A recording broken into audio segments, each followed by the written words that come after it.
Madame, Messieurs, bienvenue à cette édition d'information. Ouvrons cette édition par cette note politique. La salle de réunion d'Africana Palace a servi de cadre ce 26 juillet 2017 aux membres de l'Union pour la démocratie et le progrès social UDPS en sigle de Bruno Tshibala. Au menu, mettre en place une commission préparatoire du conclave pouvant les amener à organiser les congrès de ce parti politique. C'est un commentaire de Yannick Boyeka rendu ici par Joseph Kayembe.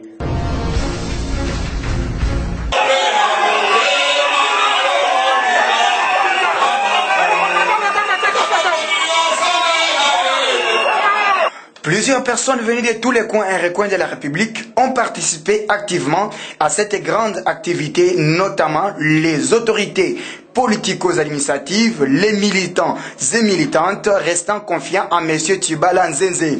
À l'affiche, mettre en place une commission préparatoire qui a pour mission d'organiser les conclaves tout en réunifiant le parti avec l'idée originelle d'Etienne Tshisekedi Mulumba, leader charismatique de ces derniers.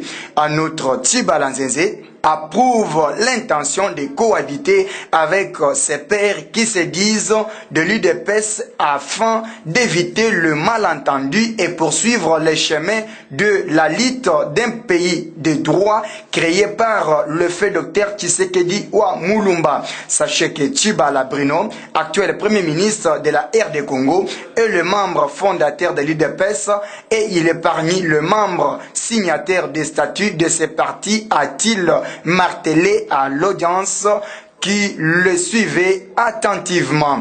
Toutefois, l'opinion se pose la question de savoir à qui appartient l'UDPS et à quand l'inhumation de Etienne Tshisekedi pendant que Bruno Tshibala est à la commande du gouvernement. Attendons voir.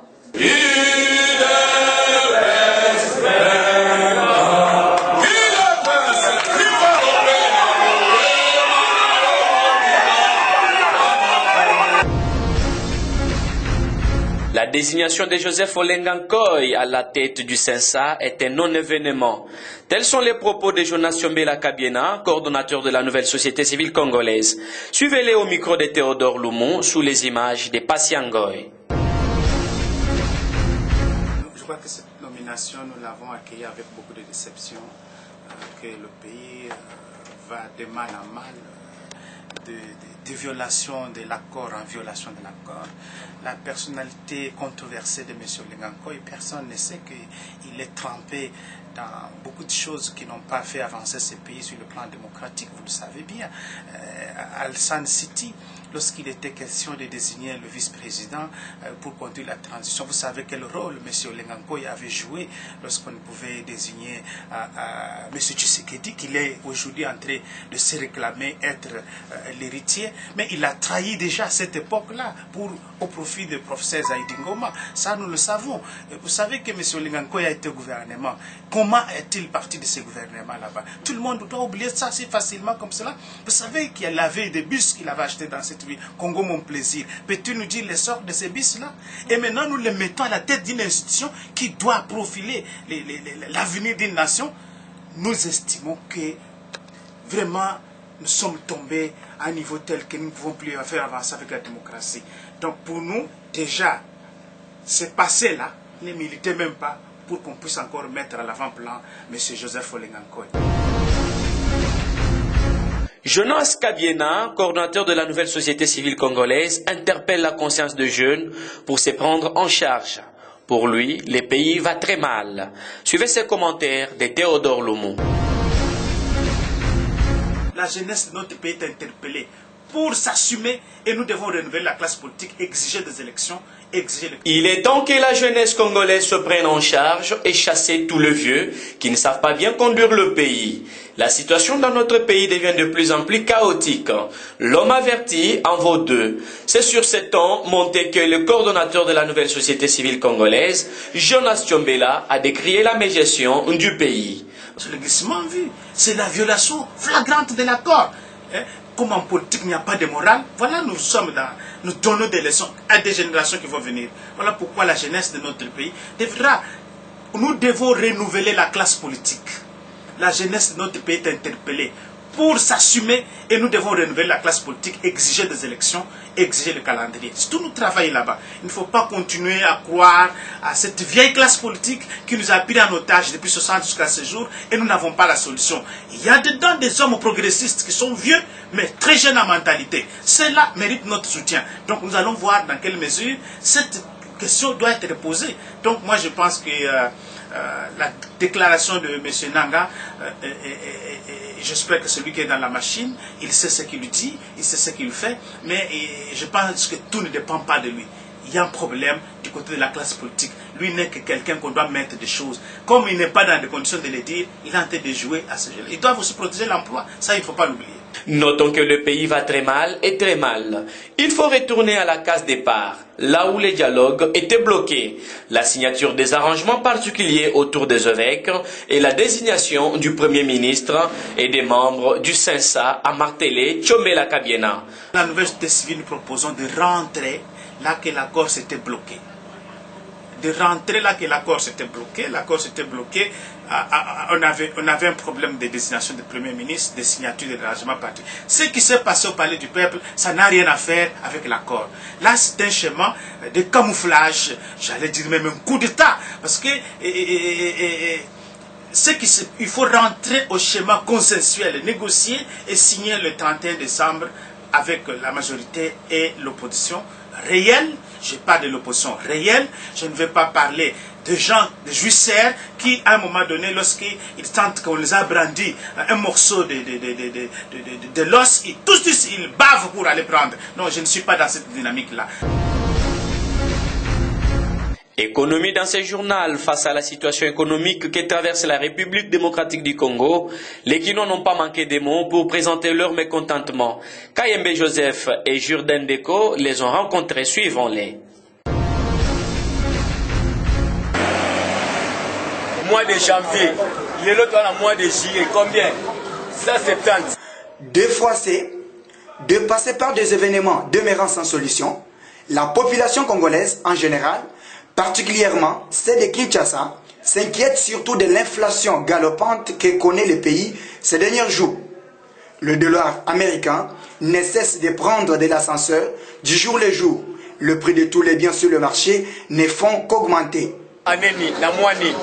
Mois de janvier, l'autre dans le mois de juillet, combien? 170. Est-ce que Congo, est-ce que commis esclave à Congo ou bien étranger va commis à Kolo Bamboka Oyo? Vous trouvez un mouvement normal.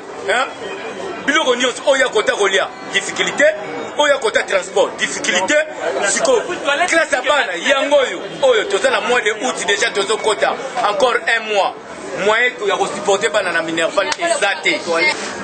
Batela qui na 90. Et comme ils sont bien comme ça, et comme ils sont bien à 170. Et les autres ça donc du campo pour bander ngo ko service. Pour do ko kate, centre scolaire bientôt ya. Et bati to bana non ndeni, bakaye kuta pa bati faire yo. De se comme non comme de to éviter transport comme non romata. Esprit de vie comme ya romata. Donc to éviter donc. Bakaye bakande ngo. Pendant ce temps, cette pauvre population se trouve abandonnée à son triste sort. Elle se pose la question de savoir, à la lire où vont les choses, d'ici la fin de cette année, c'est un chaos qui se pointe à l'horizon. Étant donné que l'économie congolaise demeure encore extravertie, dépendant totalement de l'extérieur, pas d'appui aux productions locales, son absence totale sur l'échiquier international, conséquence, la monnaie congolaise ne représente presque rien sur le marché. Parce que il y a dollars ils ont payé ça même biso tozo foutre là, toujours la difficulté. Ba tozo somba ba toujours la difficulté. Donc mutu toza na difficulté, to comme ko même to longa banda ku to so même banda ka baboti.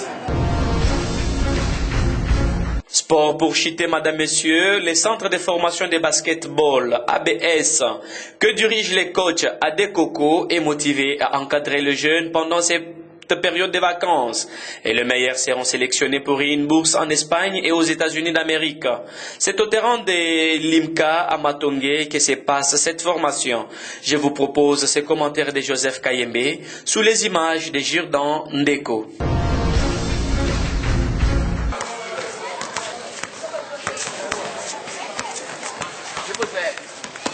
Encadrer les jeunes ambitieux, surtout les équipés, pendant ces moments de vacances, tels sont les objectifs assignés par le centre de formation AD Basket School, situé au numéro 700 de l'avenue Kassavoub, à Matongé 2, dans la commune de Kalamou.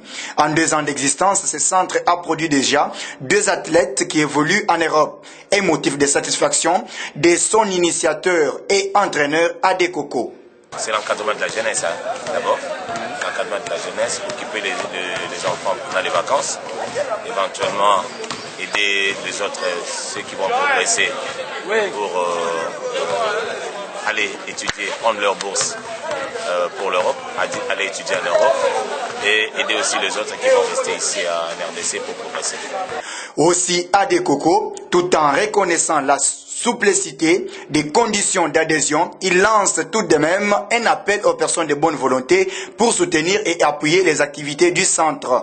Dans 2 ans, nous avons déjà placé 2 jeunes, 2 joueurs en Europe, plus précisément en Espagne, l'autre à l'équipe de Tenerife, l'autre à l'équipe de Santa Cruz. Les conditions, d'abord, c'est 5 000 francs, c'est rien. Tous les jours de lundi à vendredi. Donc c'est 5 000 francs, c'est 5 000 francs. Le 5 000 francs, c'est pour avoir la carte d'accès, parce qu'on évite que tout le monde entre, on peut perdre quelque chose, on peut facilement. Et puis, je demande toujours que chaque enfant ait sa balle, son ballon de basket, parce qu'après les exercices ici au centre, je demande toujours aux enfants d'aller encore s'exercer à la maison.